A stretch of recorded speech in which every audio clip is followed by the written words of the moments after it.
What's good, y'all? It's your guy Makai. Welcome back to my channel. Make sure you leave a like, comment, and subscribe. And if you're new, make sure you subscribe. I'm trying to hit 1,000 subscribers, and every subscriber helps. Over here on this channel, we talk about the NBA daily. So if you enjoy the NBA as much as I do, please subscribe. And you see, new setup. I moved into college. No more of that, flaming basketball Pokemon thing. It'll come back in the future, but for now, this is all we got right here. But it don't matter. We just talk about hoops over here. And I feel like today we're going to be talking about Ben Simmons, Joel Embiid, the 76ers and all that. But I feel like Joel Embiid finally realized the mistake he made disparaging Ben Simmons after Game 7, because now that he sees the grass ain't always green on the other side. When you trade a guy like Ben Simmons, it's extremely tough to get value back, especially after the playoffs he just had. Teams are not willing to give you, great superstar, great superstar level, top talent type dudes for the Ben Simmons we just saw in the playoffs a couple months ago. So now that Ben Simmons realizes that, he goes on Twitter yesterday, he says, oh, I want Ben to come back. Not everybody is built for this. I like our team, I hope everybody comes back. And I feel like he's only saying that because he realizes there's no realistic Ben Simmons trade that has Philadelphia on the same level or even close to the same level that they were on last year. I feel like once you trade Ben Simmons, the contender window is kind of closed, kind of close for some years. And Joel Embiid, he signed that extension and he realizes that, Philly is his home, he loves Philly. But I feel like, like I just said, once you trade Ben Simmons, there's no package out there that'll allow you to just be competing with, Milwaukee, be competing with Denver, be competing with, the Lakers and, the likes like that, the super elite teams. So I feel like even the GM, Daryl Morey, he's trying to keep his offer, really, really high. He wants 4 first-round picks, pick swaps, a young all-star, and just right now, that's not really realistic for Ben Simmons, because Ben Simmons, he's a great player, but, realistically, we just saw him melt down in multiple fourth quarters in the Eastern Conference Finals. Not even the finals, the Eastern Conference semifinals. And we just saw, his skill set be really exploited on defense in the playoffs. And it's just that I still really like Ben Simmons. I feel like he gets a lot of flack. I feel like he wasn't the only reason that Philadelphia lost. I feel like offensively, coaching-wise, I feel like there are a lot of missteps and mistakes that the Philadelphia 76ers made. But Ben Simmons, just from a star standpoint, he was the most disappointed, of course. But I feel like he's been an all-star 3 times in 4 seasons. He's all-NBA. He's a great passer, one of the best passers in that entire NBA. He's still an athletic dude who can get to the rim, and I feel like people think this is the end of the road for Ben Simmons. He's 25 years old. He's obviously going to be able to have a lot more seasons to develop his game. He's going to be able to, hopefully improve on his free throw shooting, maybe improve on his outside shooting. I don't realistically ever see Ben Simmons becoming an elite 3-point shooter, or maybe even a decent one. I don't really see that. But if he can just work on the free throws, I've seen DeAndre Jordan do it. I've seen LeBron work on his shooting. I've seen Giannis work on his free throw shooting. It's very possible. Free throw becoming a 74% free throw shooter is not completely out of the realm of possibility for Ben Simmons, and I feel like that's the next step. He doesn't have to shoot a bunch of threes to be effective. There's a lot of guys who don't take a lot of threes who are very effective scorers, and I feel like Ben Simmons is just next on the line to kind of drop that no shooting equals bad player stigma type thing.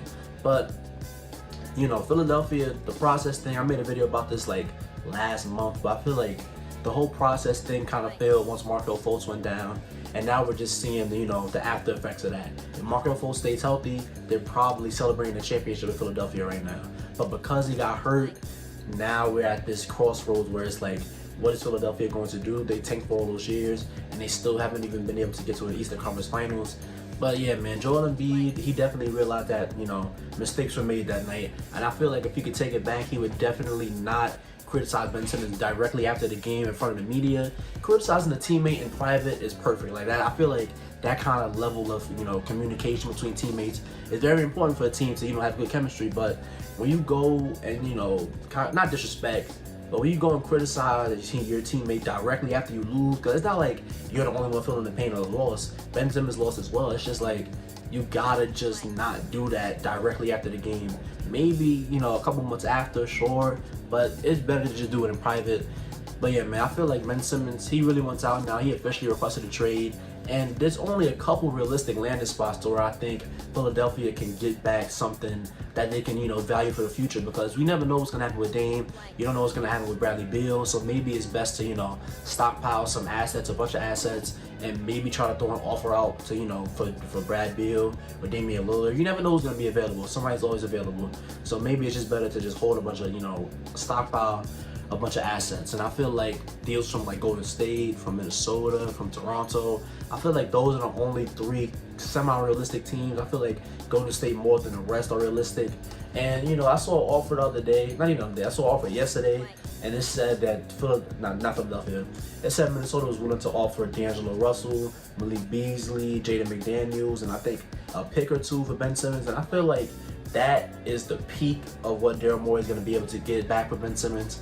And I know that Golden State's probably going to offer, Kuminga, Moody, a bunch of picks. Like, they're going to get a lot of, young assets back for Ben Simmons. And I feel like that could definitely be used to help them more so in the future than right now.